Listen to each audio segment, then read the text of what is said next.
said to Margaret, I am, I guess you could say, hearing impaired, and I do my best to adjust the hearing aids to this room, but to be honest, once you lose your hearing, it's gone.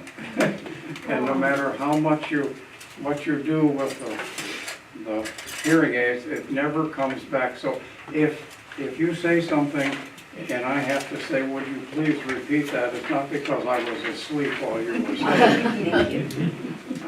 I just didn't hear it. You're welcome. As I say, I still, the other day when we were at the hospital with Patty, who by the way is doing as well as can be expected, given the surgery that she had.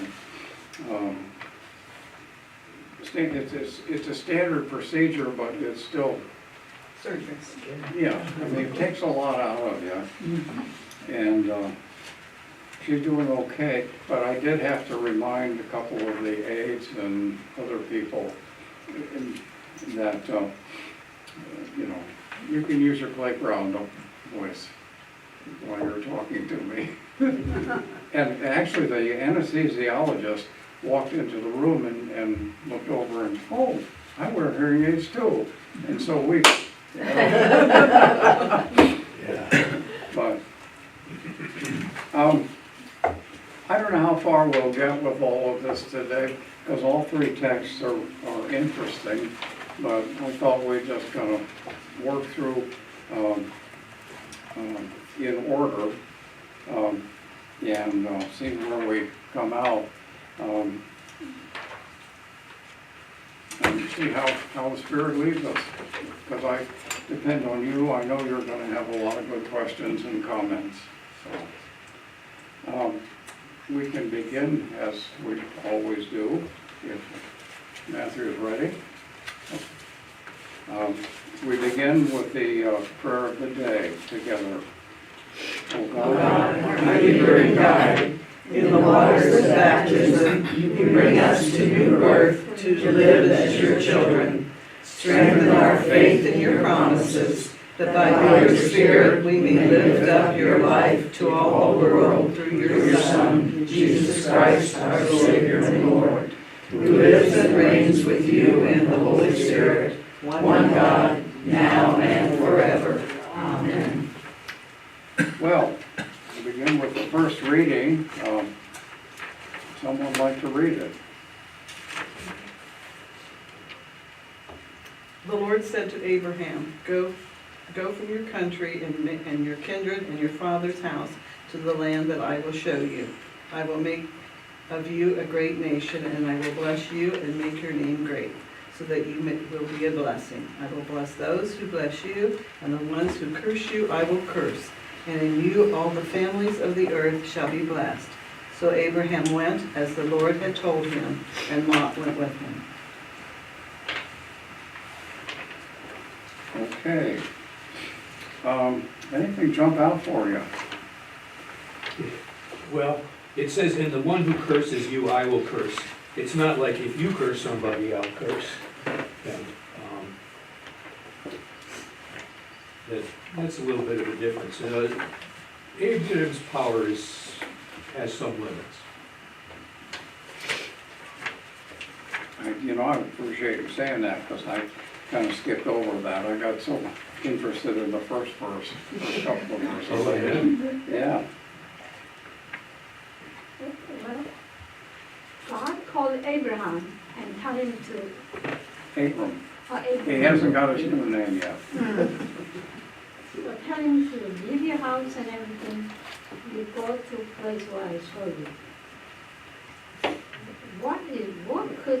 What's the purpose of doing this? Why do you think God is doing this? What's the purpose of? Why is God doing this? Good question. What is, How many of you have a Garmin in their car? Yeah. On your phone. How many people use their Garmin? What do you have to do? Okay, in general, even if you don't have one, this is probably easy question. What do you have to be able to do in order to use a navigation system in Be your able to car or your program phone. Read, Huh? read. Well, yes, that's a priority. But You have to what put are the in the steps address where you wanna go. you put in the address where you want to go, Yeah. and it asks you for your address where you are now, and then what do you get? It gives you directions. Hopefully the right funds. Yeah, Down the and river. requires, now, women probably would follow, and I don't mean to stereotype, but women probably would follow the directions without really questioning. Men like to tough it out. And, I'm not as smart. yeah. No, they think they're smarter. I spent about 45 minutes wandering around on the back streets on the wrong side of Detroit once because I did not pay attention to the directions on my Garmin. And my daughter had said, don't go on that side of town. Well, that's where the school was. And she said, well, you get off the freeway, go straight to the school, get back on the freeway. Don't wander around. And so finally, yeah, to follow the Garmin or MapQuest or whatever, it requires, in a sense, it requires trust. But why did he take Abraham? Because why do we think he took him? He must have known something about him. I would say, this is a man I can trust, he'll do what I ask him to do. Yeah, and He what's, had to have that thought about him. And he did.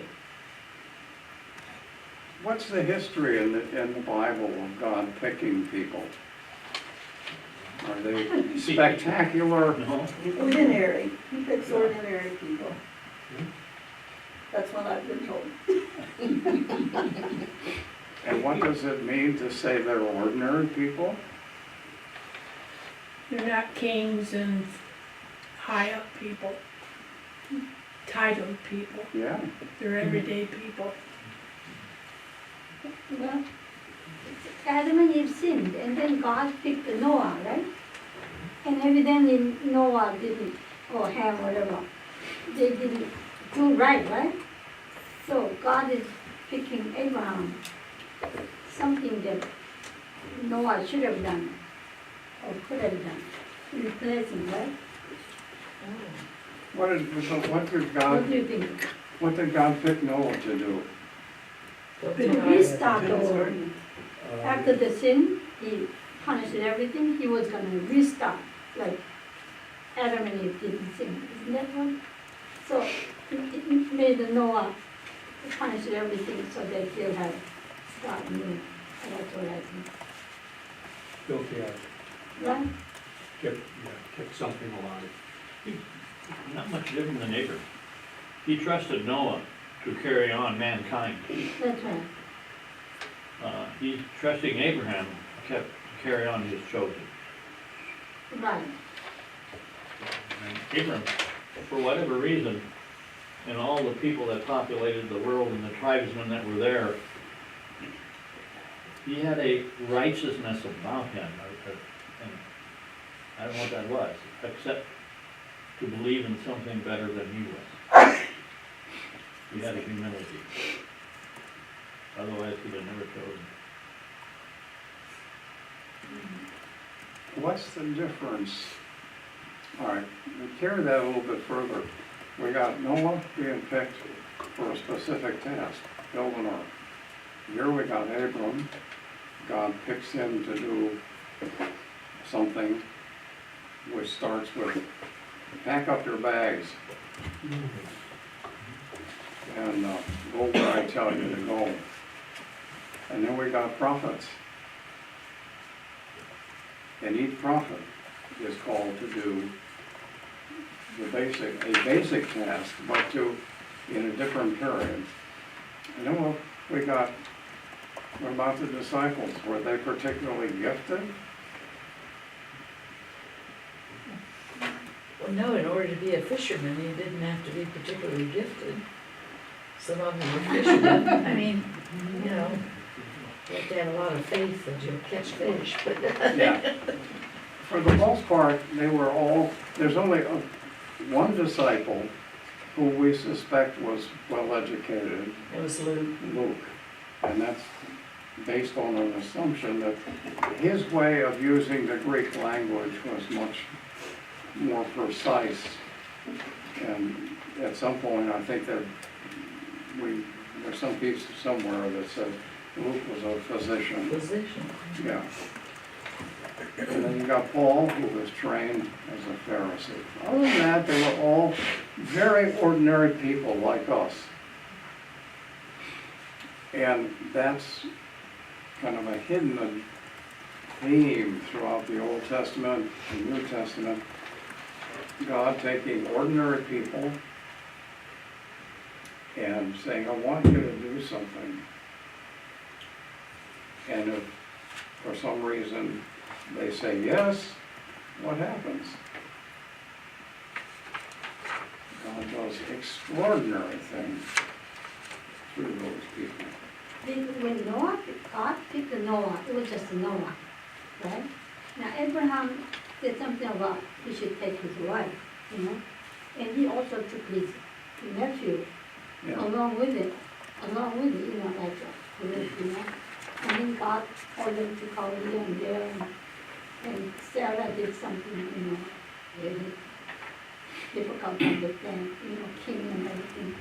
So then he dragged him along and traveled everywhere, and then he made them settle down, and God told him to make an offering, cut animals and everything. Remember? Yeah. So, sort of like God, his mission was to have this offering, you know, like Cain and Abel were supposed to get offering. I don't know what Noah did, but it sounded like cutting these animals and this, you know, that was a big deal. Remember? And he didn't cut the one, right? So darkness came over and it didn't feel that. Right? Isn't that interesting fact? This Noah, what Abraham was supposed to do, you know? All these things, so incredibly, so much meaning, we don't know. You know, like the Old Testament is telling all these stories, all these incredible stories, must have an incredible meaning to us. Doesn't it make you feel, you know, oh, we don't know anything. Abraham, you know, we know him as having faith and trust. And they say that if really young children aren't treated well, that they tend not to trust anything. So maybe Abraham's parents helped.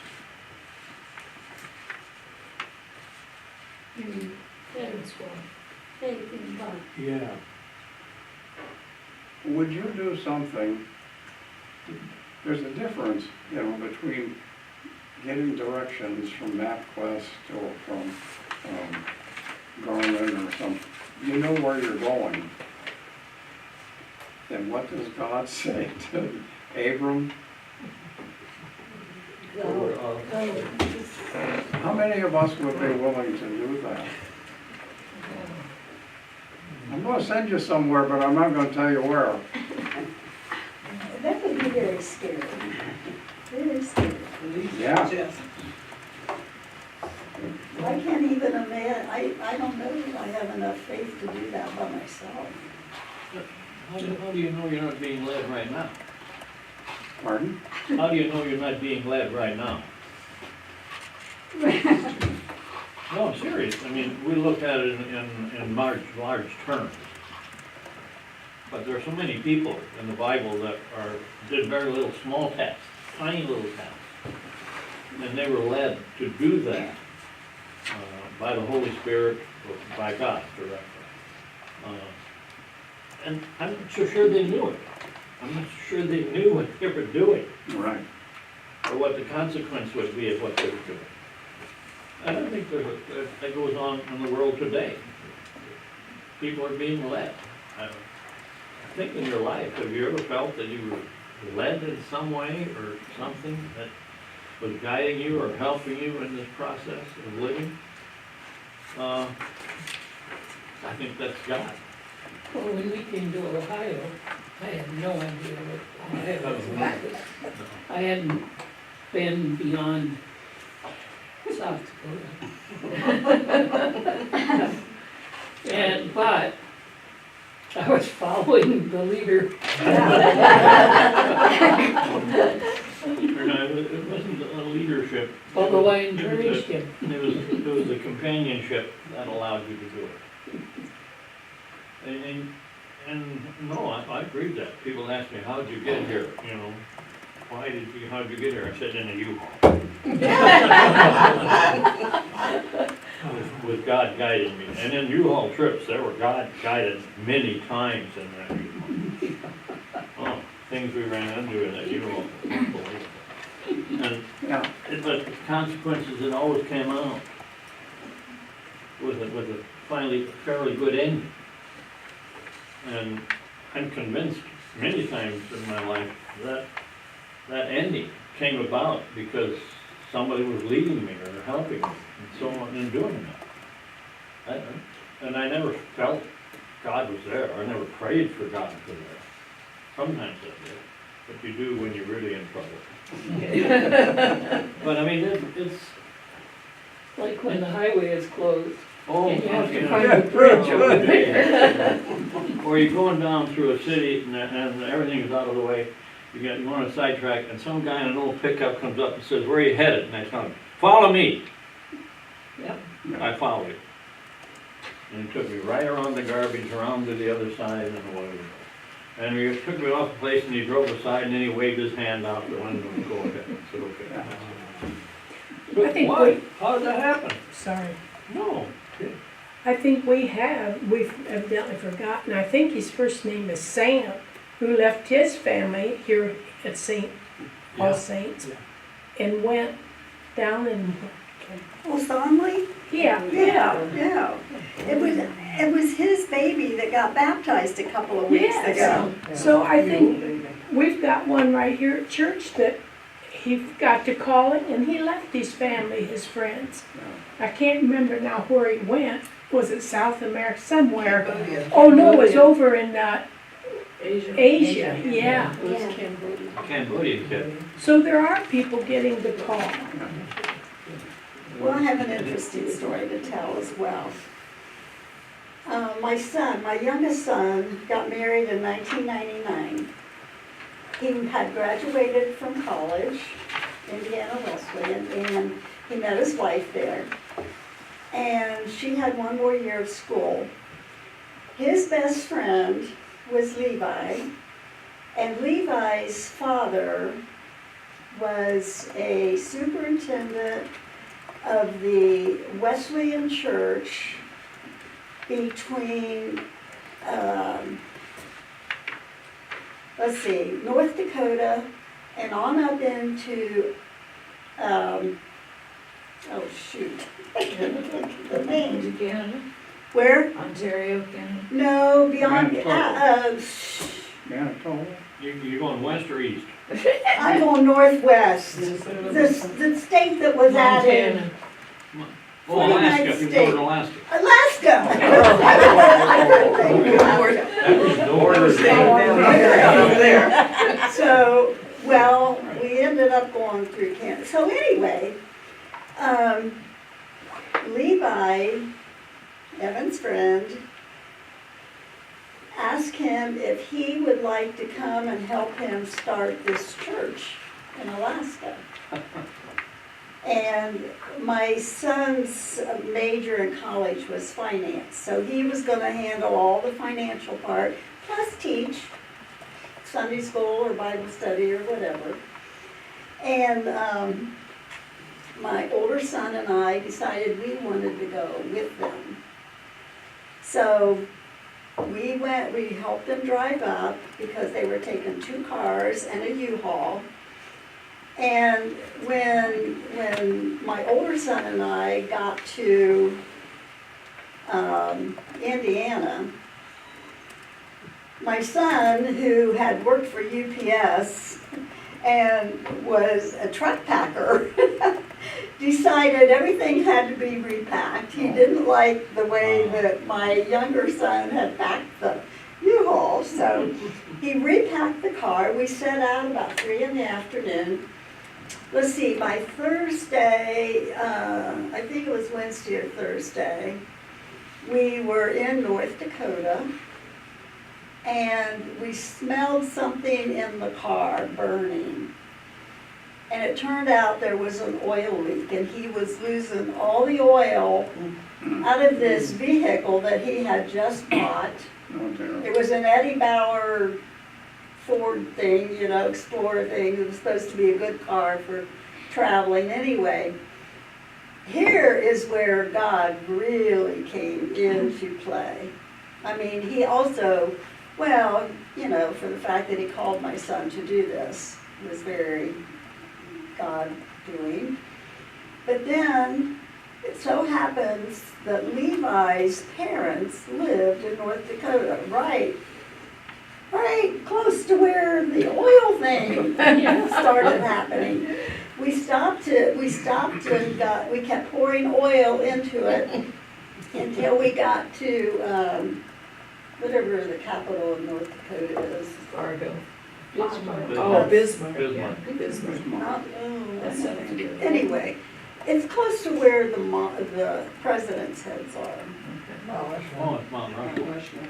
Oh, Close to there. okay. Okay, so it's South Dakota, not North Dakota. Probably, yeah. Okay, well, anyway. You know, you could get lost out there. Today, so Levi, you know, Evan called Levi, and Levi said, call my parents. He called the parents, and they said, you know, come to our house, we'll arrange to have your car fixed. We stayed there. No, this was not on a Thursday. We stayed there till Thursday. We stayed there for 4 days. And they, I didn't have I was single and poor. I didn't have the money to fix Evan's car. Evan didn't have the money to fix Evan's car. He had to have a whole new engine put in his car. Oh, dear. So Levi's father went to their church and got the money from their church to pay for Evan's car. Now, mind you, he's just a young kid, you know, he just graduated from college a year before. So anyway, we got on the road like on Thursday, and then we had to go to the Alaskan highway. Oh my gosh, we were starting to run out of gas. Somehow, it pouring down rain, and at night, late at night, we started on that highway at 8 o'clock at night, of all things. Really? We could not find a place to stay. So, we finally found a place, and praise God, we had enough gas to get us there. And then we got there, when we got there, they didn't like the apartment that they had decided to rent. They did it all online. Susan especially didn't like it. She said it was a mess. So, you know, she's in tears, and now we have to go find a place. My son and I, now this, oh gosh, this was Tuesday when we got there. We had scheduled to return home the next day. So we didn't get to see any part of Alaska. We saw all the way up, and it was beautiful. The land was beautiful. But it's just a story of how God guided us the entire way He was with us. And yeah, Evan knew where he was going, but he didn't know all these things that were going to happen. Well, I think it's You know, in getting there, so. it's a good illustration of, one of you used the word calling, leading. Quakers like the word leading rather than calling. What is God leading you to do? And sometimes, well, the question I want to ask is, do you think God has a plan. And what happens when circumstances cause us to deviate? The test of our faith. Well, but then you make God responsible for that. Well, when we face circumstances, it's when we're supposed to turn to God and ask for His help, just like Sandy and her son asked for help. And it was fulfilled because God had a purpose. And He always does. And I think like with Abram, I think he must have known somehow, or a cloud or something was leading him. But wherever He takes us, He expects us to bloom and blossom where we are. Yes. I think when God has a certain way and we fail, then He finds another way. But when He finds another way, we have to pay the price for His failure. Remember, Moses was going out of Egypt, and God said, Moses, you're taking to the promised land. They were supposed to walk in 21 days, and it didn't work. So He gave us a second chance, and He had to walk around 20 months or 2 months, 20 months. It didn't work out. So they had to walk out 40 years in the wilderness. Yeah. So it's nothing if you don't do it right, you pay the price and get it done. The longer you prolong, the heavier it's going to be. Yeah. I mean, what happened to Isaac? Abraham had to sacrifice his son. Right? So at the end, God gets what needs to be done, yet we have to pay the price. So There is a,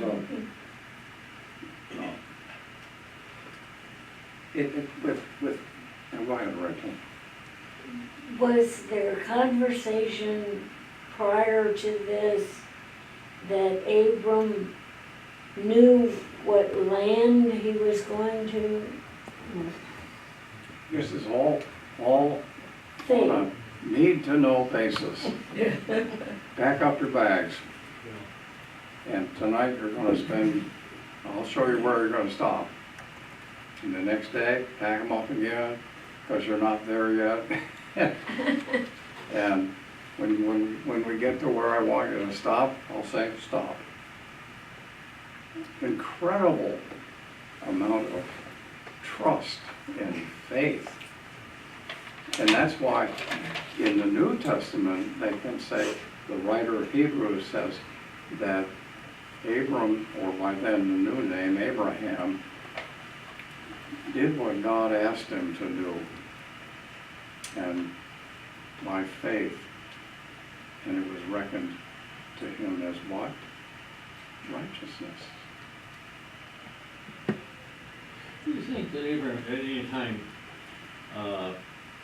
doubted that God was guiding him? Did he run into obstacles that really bothered him, that were things that he had to make decisions about that God didn't make him, he had to make them? And did you think maybe, God, where are you? I'm noticing there had to be times that he wasn't guiding him every day, that he would do things, and he'd say, am I doing the right thing? Things aren't going smooth here. It's not, Right. not hunky-dory here, This isn't milk and honey. And faith has a price. That's right. God has a price for that faith. At one time, he showed a profound lack of respect for his wife Sarah. That's right. Yes. Yes, there You have to lie. are things, the things that we She felt, asked him to. we felt what we were doing. I Like don't know. you took a trip, you felt that God was helping you in certain things along. we blew a water gasket on a car coming out of Chicago, and a guy comes along with an old pickup, and what is he doing? He's carrying water for his daughter down the road. So he had water, so we could put the hose back on and fill the car up with water. Come on. How many people you're gonna meet on the road that got 3 or 4 gallons of water or something like that, and they're willing to help you with that? But it's crazy, absolutely crazy. And he came out of nowhere. You know, just going down the road, going to his daughter's place, bringing her water and stuff. And here he runs into me, and he stops.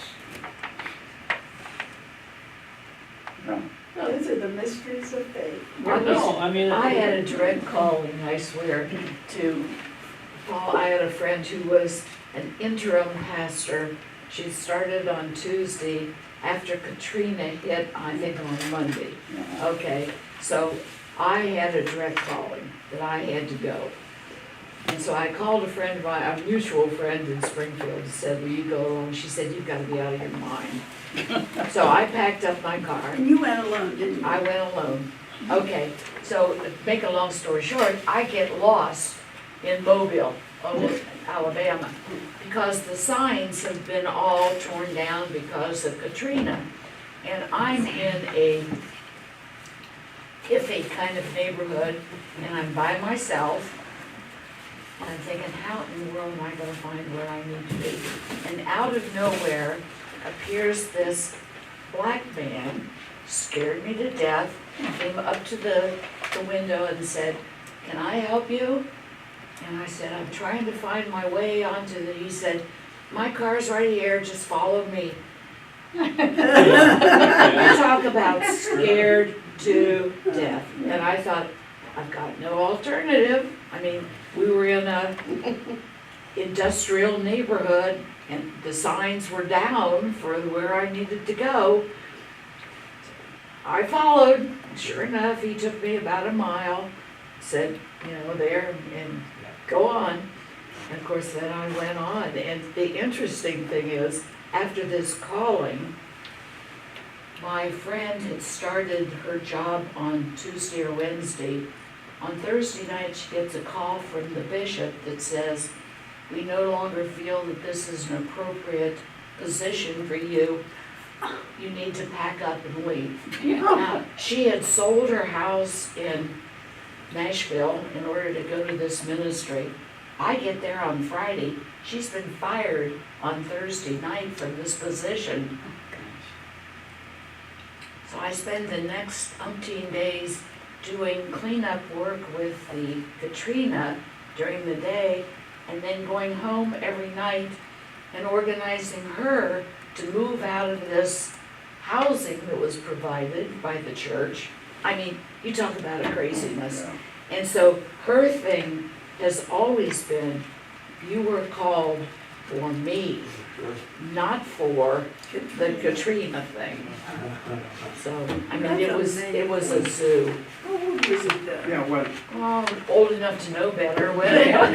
Maybe too old to make this trip by yourself. Yeah, I was, and I had packed in my car 10 years. water. I had taken all kinds of clothes that I could throw away if I needed to. But the house that she had been provided had minimal damage, but all over the area it was horrible. And the church that she was supposed to be interiming in was a center. There were 150 people being housed in the church when I got there. Well, then on like Wednesday, the following like Saturday, Sunday or Monday, they moved a lot of them into boats that they had brought in for pleasure boats that they, cruise ships. They brought in for cruise ships. So a lot of these people were moved out. But in the meantime, it was craziness. And of course she had no place to go, but she had to be out of this housing by the end of the month, which gave her 2 weeks. So, we had to, okay, where are you gonna go? You can come live with me, but they don't use interim pastors in Cincinnati. They just don't. And she was an intentional interim training. So we decided she needed to go to Detroit where she had children. But she had to hire a moving company from Detroit to come get her because there was nothing available in the area where she was, because they were all, busy taking people in and out of Was she fired because of the? They needed of a the- man to lead in the South. You can't have a woman. Well, they should have known that to begin with. Well, they didn't have a disaster. Well, that's what I'm wondering, if the disaster had anything Oh, to yeah, do but with I what went to happened. church on Sunday, in the church where she was supposed to be serving, and they were feeding a lot of people, just anyone who came in off of the street. So I'm sitting at a table, and there are two women sitting down there, and they said, "Oh, are you a volunteer?" I said, "Yes." I said, "Where are you staying?" And I said, "I'm staying with Pastor Jan." They said, "Why did she quit?" I Yeah. said, "She didn't quit." The one woman was on the church council. She said, "We were never contacted." Where they were contacted, the bishop couldn't said that she'd quit, but she hadn't quit, she'd been hired. Anyway, it's one of those things in the church you hope politics doesn't play a role, but it does. But they had a man in the position on Tuesday. Came with with his own housing and all this stuff, so it was, oh well. The question I ask in all of this, and I've asked my life, are these little blessings? Yes. Well, it sure Are was a these- blessing. Are these little blessings? Do we think of them that way at all, with this old man and had the pickup and everything? Well, maybe But this not guy, at the is he a time, blessing? but if you look back, then you think of Oh, it as a no, blessing. I think it is timely, it is needed, it is an It's immediate, fine, yeah. it's a blessing at that time. Well, it is, but do you see it at that time, or when you look back at it? There are some times that Yeah. I've said there's something unusual about, this is too timely. Something's here. Okay. I call And it you a just say a God, little prayer, Yeah. yeah, you a just say a God little, moment, I thanks think God. there. Thank Yeah. you, God. Yeah. Well, you might say maybe God wasn't the one who pushed the thing, but I don't know. But these are little blessings. We always think about what count your, well, we got a song, count your blessings. And those are the little things that happen, you just never think of it. Doesn't God take bad things and make good come out of it? Oh, certainly. So why would we even question it? Yeah. When I went down to the place and I got a trailer house to stay in, I was gonna bring my family down on the week. That place was an utterly mess, and there was a couple across the way, and it was a brother and sister, and he was dependent upon her, but they would do cleaning, and they come over and they said, "What's this?" I said, "Yeah, you wanna clean out? Yeah, we'll clean it for you." Oh, man, that thing smelled like, what did she use? What was that cleaner? Lysol. Lysol. That thing smelled like, That's the one that really clean it smells. from one end to the other, you know what I mean? Yeah. And I paid them, said, I'll pay a little, oh, no, so I gave her some money anyway, and there we go, unbelievable, I had to air it out, but I couldn't believe it. It was a blessing, it really was, I mean, it was just, they drove it away, and they came over. They used to come over every once in a while, and the kids left. I think it's a matter of perspective. And some years ago, I was at a meeting of a religious group that I was been part of. And we used to take turns doing kind of an opening devotion. And one day it was their turn, and they picked the story of Moses and the burning bush. And came down to where Moses says, "I got to go look at this," and God said, "Whoa, you're standing on holy ground. Take your shoes off." And I think if we could, and I say this to myself because it's still something that I struggle with, when we're faced with one of those difficult situations, we have a choice to make. We may not be aware of it, but we can either sit there and say, whine and complain and say, "God, why are you doing this? What's this all about?" Or we could stop and say, "Wait a minute, maybe this is a holy place." maybe God is wanting to get my attention, wants to say something. And so, here's Abram. And out of the clear blue, God says, pack up. We're going on a trip together. And the amazing thing is, Abram does. Yeah, so let me go with that.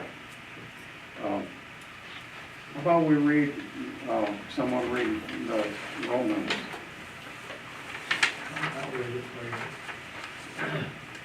What then are we to say was gained by Abraham, our ancestor according to the flesh? For Abraham was justified by works. He has something to boast about, but not before God. But what does the Scripture say? Abraham believed God, and it was reckoned to him as righteousness. Now to one who works, wages are not reckoned as a gift, but as something due. But to one who without works trusts him who justifies the ungodly, such as faith is reckoned as righteousness. For the promise that he would inherit the world did not come to Abraham, or to his descendants through the law, but through the righteousness of faith. If it is the adherents of the law who are to be the heirs, faith is null and the promise is void. For the law brings wrath, but where there is no law, neither is there violation. For this reason, it depends on faith, in order that the promise may rest on grace and be guaranteed to all descendants, not only to the adherents of the law, but also to those who share the faith of Abraham. For he is the father of all of us, as it is written, I have made you the father of many nations, in the presence of the God in whom ye believe, who gives life to the dead, and calls into existence things that do not exist. Well, lots of stuff there. What jumps out at you? He's the father of all of us. For he is the father of all of us. Yeah. Because, now, in the first line, it says, he's the ancestor according to our flesh. Then down it says, he's the father of all us because of his faith. So, he's the father of us because of faith, not our flesh.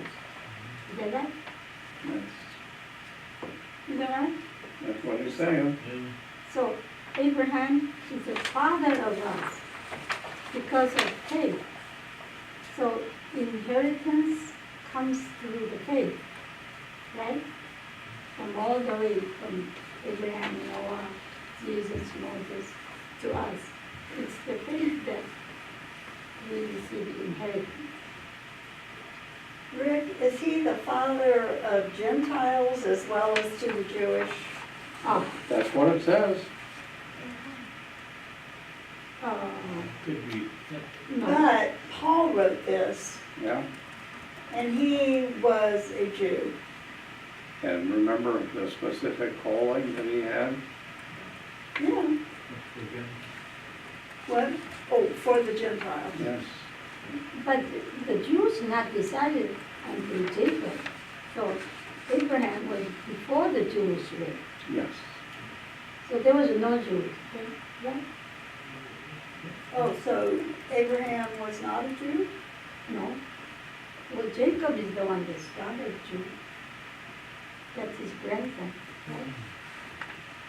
Isn't it interesting to know? I mean, it's not until, by the time they well, let's see, Jacob, the 12 tribes, Right. That's and then they wander in the wilderness as 12 tribes, and whether they thought of themselves, I don't know where that term Israel. came from. I thought it might have come from the tribe of Judah. it could be. That was a poorer tribe, right? Yeah. Yeah. It would be interesting to follow. Pardon? It It would be interesting to know when that, We got, I think she's okay, checking it she's for us. checking it out. No, I don't see anything. What are we asking for, when what? When Judaism became. Well, when they felt, Is or when they Jewish felt in the as Bible. Jews, when they felt as a nation, as a culture. When was that though? When was that? Well, that evolved slowly, sometimes on into Egypt, and then out of Egypt into the Holy Land. That's the evolvement. It's not a thing that says it started here, it started in a process, it started with Abraham. Well, that's what I was asking. Yeah, Because what do they say? What do they say here? They are grounded in Abram's faith. Yeah. He is the father of their faith. He is the father of their belief in God. And it was their belief in God that would have led them to be a nation. But they couldn't make it. Couldn't make it completely. You know, we know that story. It goes on. Yeah. But it was still, that was still the beginning of knowing that you are something different. And I think the Jews today, Israel is struggling with that today. Who are we? And what is our relationship with God? And they'll argue with that. Right. among themselves. But I think it's just a concept of, when were you an American? When were you, this kind of stuff that we talk This- about. Here it's faith. We talk about faith. and Faith in Abraham. So he's the father of all of us in faith. That's it. Yeah, that's what they're saying. To me, that's what they're saying here. This is that I when don't know. Judy, Rick, what do you think? To me. can you remember? Okay, Diane's got it. Diane has an answer. well, not really. This says the origins of Judaism date back more than 3,500 years. This religion is rooted in the ancient Near Eastern region of Canaan, which today consists of Israel and Palestine territory. And I think a lot of people would say that they discovered their identity during the 40 years that they wandered in the wilderness. God, that's, one of the, well, not the first thing, somewhere along the line, they got the covenant and the 10 Commandments. And remember, we've talked about this, the covenant was real simple. You do these things, I'll be your God, you'll be my people. If you don't do these things, you will surely die. And that's been the struggle, not just of the Jewish people, but it's our struggle. We know, as Paul said, I know what I'm supposed to do, and I can't do it. This also says that Abraham became the founder of Judaism. I think, yeah, okay.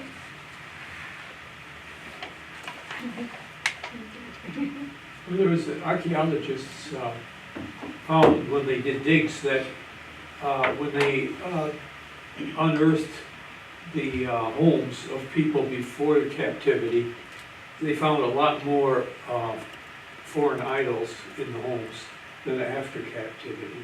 The captivity tended to make them more focused on their own religion rather than on multiple. Good point. Wasn't that the reason that they were forced to wander for 40 years? So that they came to that conclusion? That might have been part of it, but then of course they settled in Canaan and then they were taken captive and then they were freed and so the wandering was part of that process and maybe captivity was also part of it, which came later. Now, is it Jewish?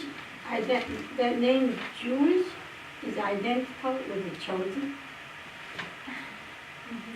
Identified. It does? Is it something, okay, Jewish, that's blood lineage. Chosen is something they can receive and they can lose? Or is it eternal they're chosen? And as Pastor Bonnie has said, The struggle to which Gordon was alluding is that it was, for them, finding their identity as God's people by trusting in God or by holding on to the land that God promised them. And that's where we are today. Didn't it, what separated the Jews from all the people that lived around them? In other words, what made the Jews different? When we look at, and it made Abraham different. What made him different in his belief from all the cultures and the peoples around him? What was the major difference? God. Belief in one God. One God. Wasn't it? And that was distinctive of them. They had many idols. Jewish people had God. That's right. So instead of them believing in one God, I think God is trying to find some group of people who would believe in one God strongly. Right? Because until the Muhammad came, that all religion was absolutely multi-pagan, not believing in one God. It wasn't one God at all. You know, you look at religion around the world, what distinguishes Judaism? One thing was that they communicated more with words and less with art forms, which it's a very practical way to do things because it was easier to carry that information from one generation to another during hard times because people could just talk about it. I don't know, I sometimes think that Islam, the development of Islam may well have happened partly because the religion at that time, Judaism at that time, was looking for many different idols, many different images of God for them to. Islam came along and said, you don't need that. All you need is God. And how you identify that. So it was an almost attempt to me to purify Judaism in a way, is to say, don't go back to this belief in one God, which you couldn't even identify, but one God. And it was an offshoot. Islam is an offshoot of Judaism. Also of Christianity. Yeah. Well, yeah, takes it with it. Well, Christianity is an offshoot of Judaism. Yeah. Yeah. But I think, So Christianity and Islam are both offshoots of Judaism. yeah. But not of Christianity. Well, Christianity came first, and then Islam came afterwards. Islam was way older than. Oh, it came, okay, that was, No, wait. okay, well, That's the reason they recognize Christ as a prophet. I but will not- be willing to stand corrected. You think, okay, that Islam's was, way older. what? It's older. Israel? Islam. Islam is is older than older Christianity. than Christianity. Okay, How well, did that that's not how I understood it, but hey, maybe I want to look that up. I think you're Yeah. right. Ah, Okay, Christianity came first. Well, Islam didn't come until Muhammad. Right. That's a 650.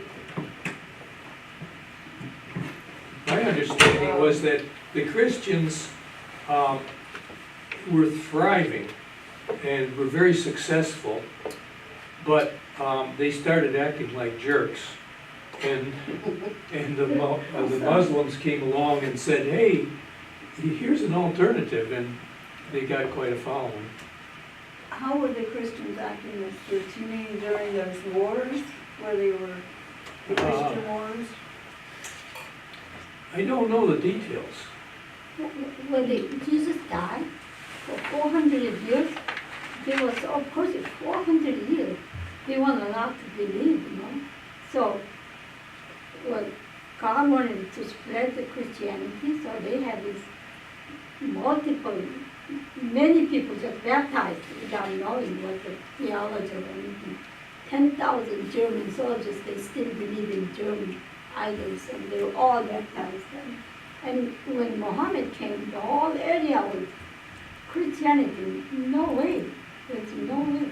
So it was, I think, theologically, it was a mess. And so in a way, some people say, because of Muhammad, Christianity became a little bit better. Sorry, people. Why because of Muhammad? Because he really preached one God. And Christianity thought there's three gods, Father, Son, and That's Jesus, well, not so, Muhammad. no, Muhammad thinks there should be only one God. But the Christianity was kind of like a vague on this thing. So he was very strong anyway.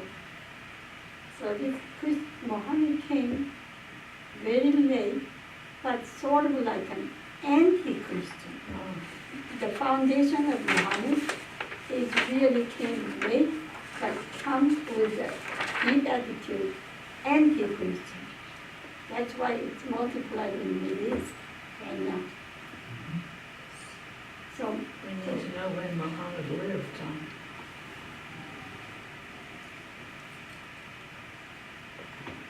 So there's a, I heard that when this earthquake came, that Turkey, that area, did you notice the name of the cities that are affected by?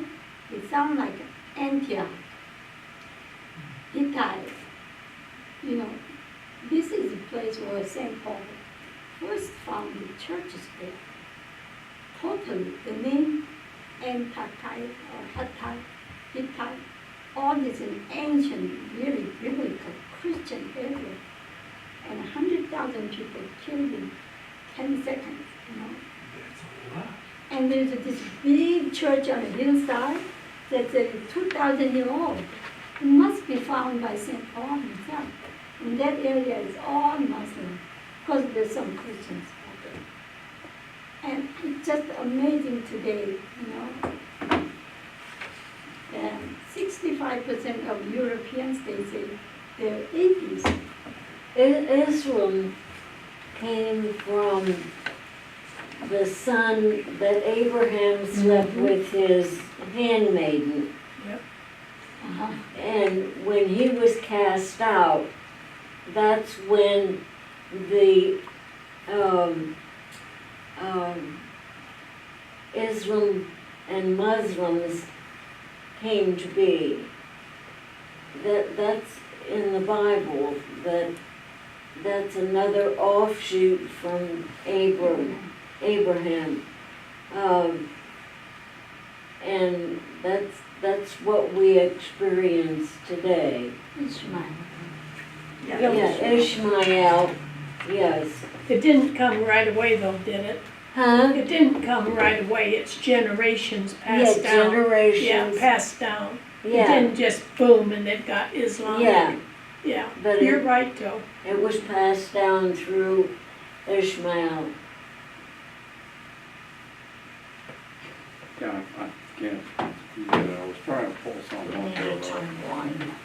We need a timeline. Yeah. You have to be in your 30s to be able to just figure Yeah, it well, out. you know, But I, Mohammed became their leader just like Jesus became our leader. Yeah, Mohammed was taken up, but he was not resurrected. Oh, And my neighbors across from me are Hindu, and they still believe in Mohammed. That's their main god. They're Jesus. And they have many gods, many gods. And they have different jewelry and different holidays where they celebrate these different gods. I But see Hindu them. is different than Islam. Hindu is different than Islam. Hindu is Is much that different from Islam, Right. much different. Yeah. They believe in Jesus as a prophet, Right. but not as their savior. Well, what do they believe about Muhammad? That he is their, I would say, maybe next to God, or I The don't know. Hindus? Huh? The Hindus? Yes. Well, what's the difference between the Hindus and the Islamics then? Well, there's a lot of difference between the two. Yeah, Because, I don't know what is. What is? well, Islam doesn't, they don't follow Muhammad. Well, I thought you just said that they did. No, Islam does not follow Muhammad, the Hindus do. No, Yes. no. No. Muhammad was born in 580 Common Era, that'd be AD. So it was after after the church was, as you said, doing well. The principles, the main principles of the Islamic faith are known as the 5 pillars. So I can pull that up real quick. I had it before. There are 5 things that they're supposed to do. Yeah, one of them is be nice to each other, don't kill people, which kind of flies in the face of at least some today. But it came after Christ. They recognized Christ as a prophet, and Muhammad is the founder of their faith, but not the savior. In the Islamic tradition, you follow the 5 pillars, and you earn your salvation. It's not the same as Christianity. And that, if you remember, by 600 or so, the Christian family had already divided itself into the Western Christian Church, or the Holy Roman Catholic Church, and the Eastern Orthodox Church. And so that's part of what you were alluding to about they were doing, what did you phrase, you use bad things? They were acting like jerks. Acting like jerks, yeah, and fighting over, but by that time, the church was fighting about lots of things that made no difference. Mostly it was over money. Yeah.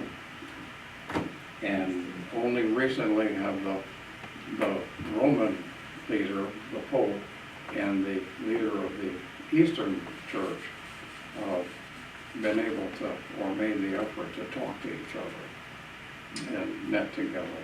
So we could spend a lot of time on that, and I'd have to, and I actually have some notes at home.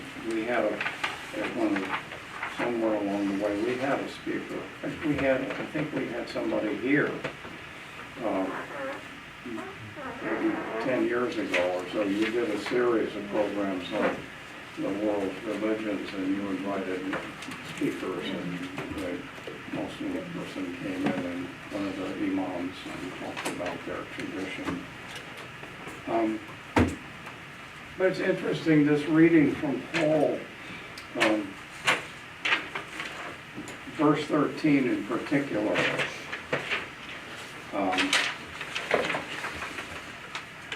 seems to be saying something that was said more recently by Dietrich Bonhoeffer in his book, Cost of Discipleship. Bonhoeffer says, there is no obedience without faith, and no faith without obedience. Which is sort of what James said, show me your faith by what you do, and I will show you my faith. By what I do, I will show you what I believe. Is it any wonder that Luther didn't like the book of James?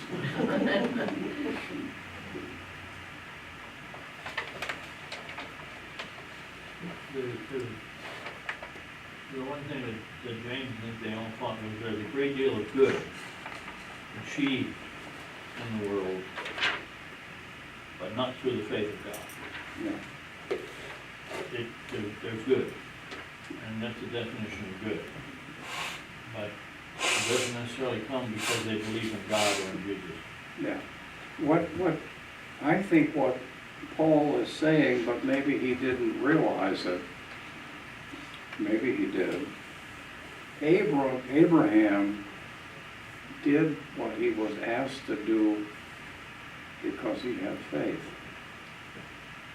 And by doing that,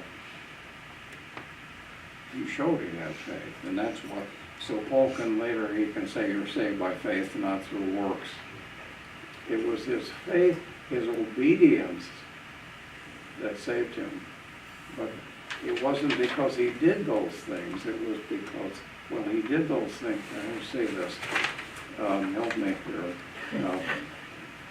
He did the things he did because he believed that God was behind it. And I guess that's, kind of leave it there. Let's spend a little time on the, unless there are other questions, spend a little time on the reading, the gospel. Now remember that during Lent, we're following a different set of gospel readings, which correspond to this book. So if someone would like to read Matthew 9. I'll read it. Okay, thank you. As Jesus was walking along, he saw a man called Matthew sitting at the tax booth. And he said to him, "Follow me." And he got up and followed him. And as he sat at dinner in the house, many tax collectors and sinners came and were sitting with him and his disciples. When the Pharisees saw this, they said to his disciples, "Why does your teacher eat with tax collectors and sinners?" But when he heard this, he said, "Those who are well have no need of a physician, but those who are sick. Go and learn what this means. I desire mercy, not sacrifice, for I have come to call not the righteous, but sinners."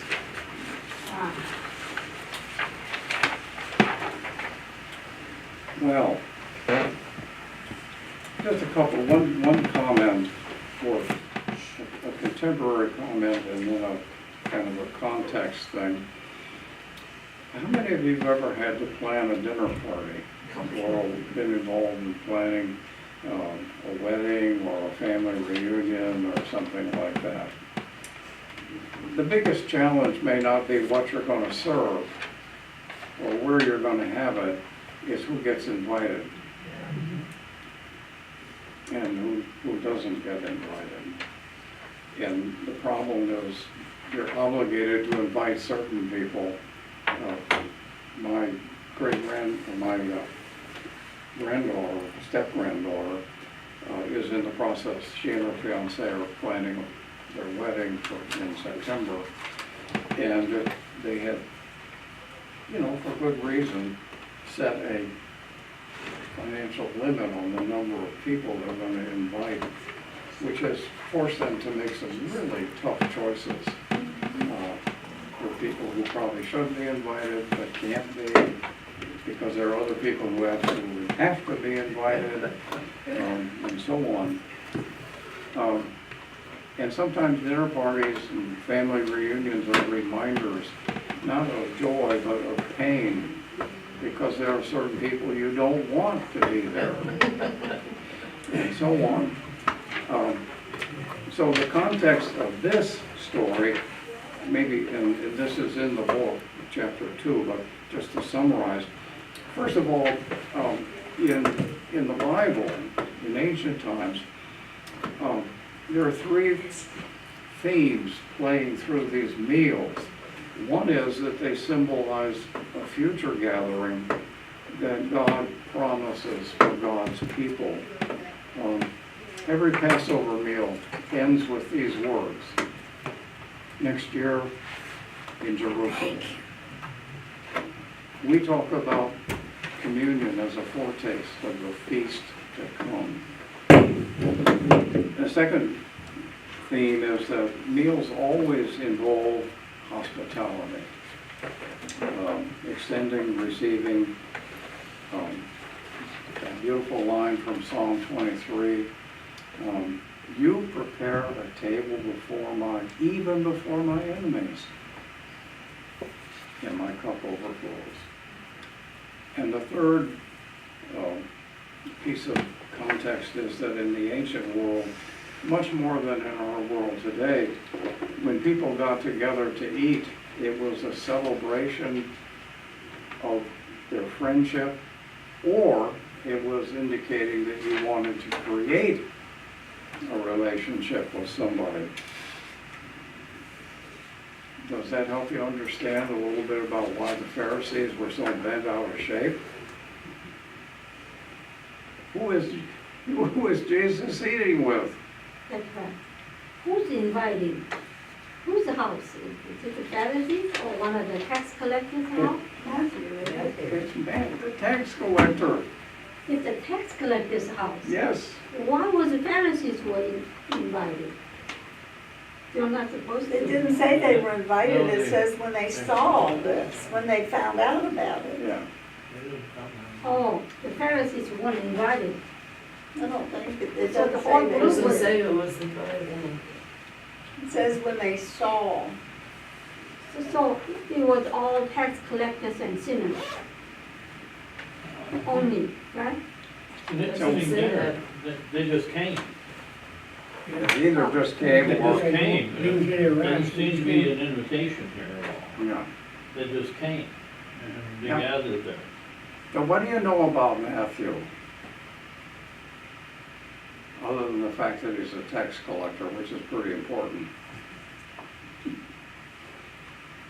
Who are the tax collectors? Yeah, They were servants of Rome, actually. Yeah, They were servants of how they Rome. earn their living. But they made their money by, they taxed Roman dollars, but then they taxed above that their own dollars. Just like now, the So they paid, overtax. so they paid, yeah, that's right, they paid. It's given to off the top. Well, they didn't cheat the Romans any. They cheated the taxmen by taking more than the Romans wanted and keep it. Now, I don't know how bad a tax collector Matthew was, don't have any idea. I don't know how much he soaked out of the I mean, the local Romans, community. the Romans had a formula. And they would have said, okay, we need somebody to collect taxes in Worthington. Right. Here's how much we expect to get. You can charge anything above that you want, but we're not paying you directly. That's your salary for the year. Yeah, he never got paid by the Romans. So he might have tacked on 10% or 20%. That was his income. That was his income. He probably was Jewish. So it is Matthew who wrote this, right? Yeah, it is, yes, he's telling a story about himself. So he's calling somebody tax collectors and sinners. Who does he call sinners? Who doesn't he call a sinner? Who the Pharisees call sinners. So this Matthew, the tax collector, is the same Matthew that Yeah. wrote the gospel? We believe that, yes. Okay. He was converted. He's the And he may have been a righteous tax collector. Possible. Is there anything that damns him at all? Is there any? Anything that damns him? Or could have he been a righteous tax collector? Well, I mean, a good one? That's big, Jesus Righteous called is probably not a good word, but a good one. Yeah. A good one, but he was of the wrong political party. But it was the only political party. Yeah. There's no choice here.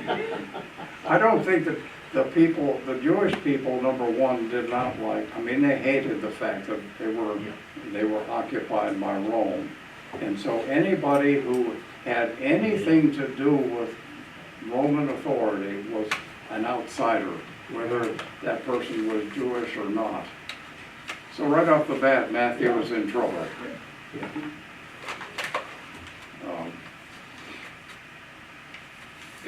I can't remember the name of the program that we've talked about, a TV program that now you have to watch it on YouTube, I think. The Disciples or Oh, The something. Chosen? The Chosen.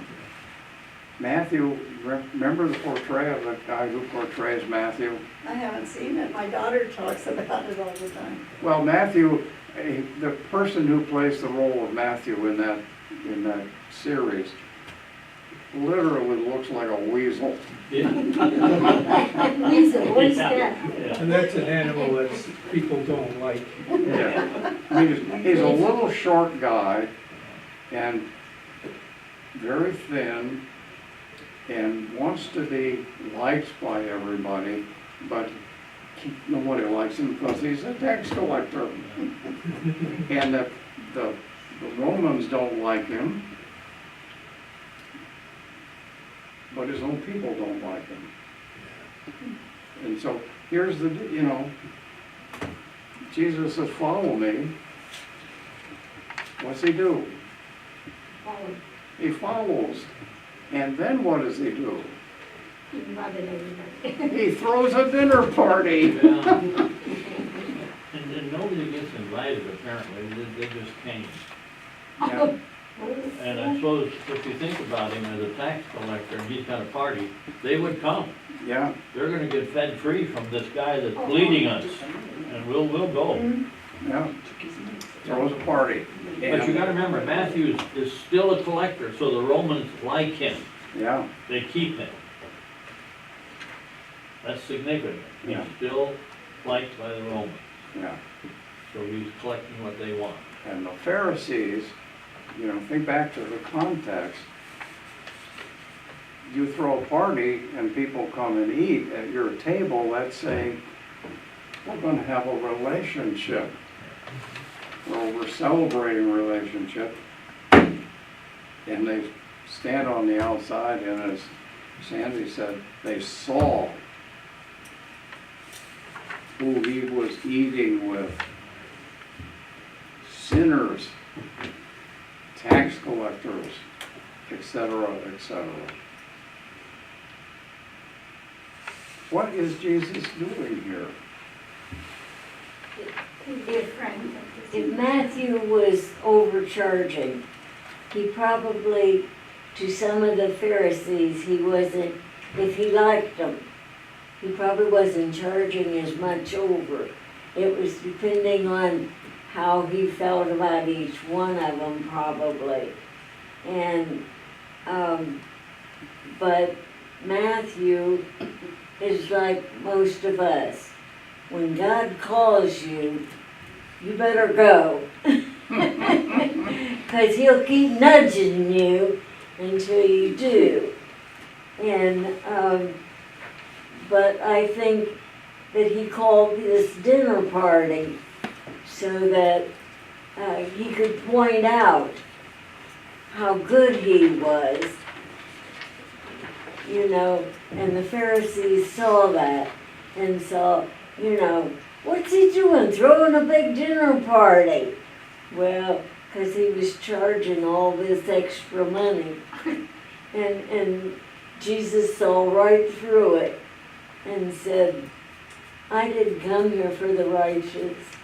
I came because he needed to be saved righteous. And if you look at the context of everything Jesus says,